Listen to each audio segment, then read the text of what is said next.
What's up, guys? I'm back with my daily trading recap for February 9th, 2023. Today, as normal, I was trading SPY.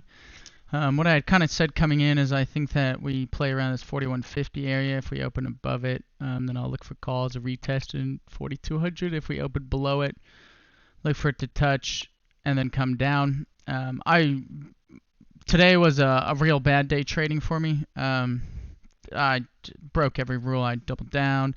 I didn't cut. So I'll kind of go over quickly what I did wrong, and hopefully you guys can take something from it.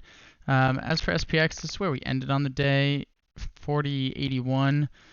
If we look at SPY real quick, you can see how low, I mean, for how big of a selling day that was, how low volume we had. We didn't even beat this day's volume, and that was the previous red day. So, whatever the market makers are doing, the volume just isn't there to support a bar like that. I mean, if we look at this bar and how much volume we had up here, this was, almost 100 million, and this was 73 and a half. It's still going, probably 75 by the end of after hours, give or take, maybe 74.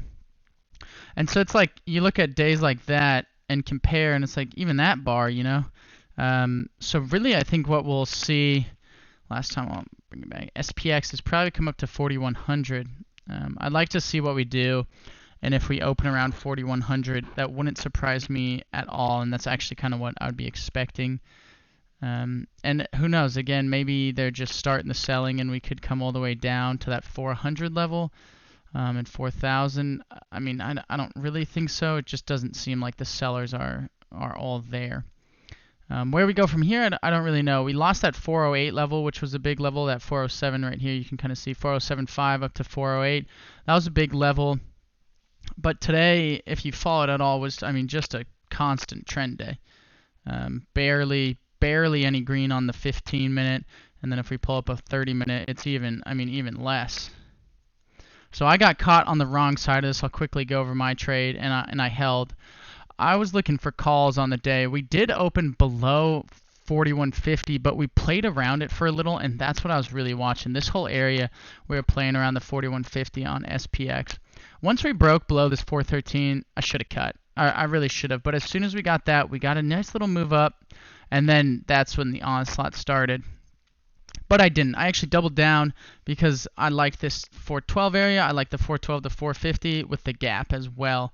And so I just kept finding new excuses to find a new reason to average down. And it's one of my rules, don't average down like that. And here we are. Rules in trading are not meant to be broken. And I broke them, and I severely paid for it. Thankfully, I still live to trade another day. But, I mean, man, did that wipe out the gains for my month so far, and almost the majority of my year. So use that as a lesson. It's those stop losses, and I'm just kind of beating myself here. I mean, there's so many levels that I had that we just broke, and I mean, on that second fail, it would have been a good time to go, okay, that 413 area really is done for the day. Nope, we just kept adding. It's like, okay, well, maybe we could rewatch this 411 area. It's like, okay, well, we could have sold up here and looked at this for calls. At some point, my sentiment should have just switched to bearish. I don't know why I had such a bias towards bull on the day, and I paid for it. I let my emotions get the better of me. But I just want to give you that real quick recap. As always, I'll come in with my trading and give you the honest look. Just so you guys know, it was a 1700 day. So like I said, it took out. It definitely did some damage, but we'll live to trade another day, and we'll make sure that we get it. I probably won't trade tomorrow after a big loss like that. I kind of will force myself to sit out and take the L and go from there. But I just gave you my real quick recap. Again, I think we play around this 408 area on SPY. I'd like to see us reclaim that and see what we do from there. I mean, if we break 405, then honestly, 400 is that next big level. We have this gap down here. I mean, all these gaps have been filled, but 400 is that key level if we can't hold 405. I'd really like just to see us hold this 408 though, and then honestly make a new move back up. But that's all I have for you guys today. As always, trade smart, trade safe. Do those both a lot better than me, and make sure that you live to trade another day.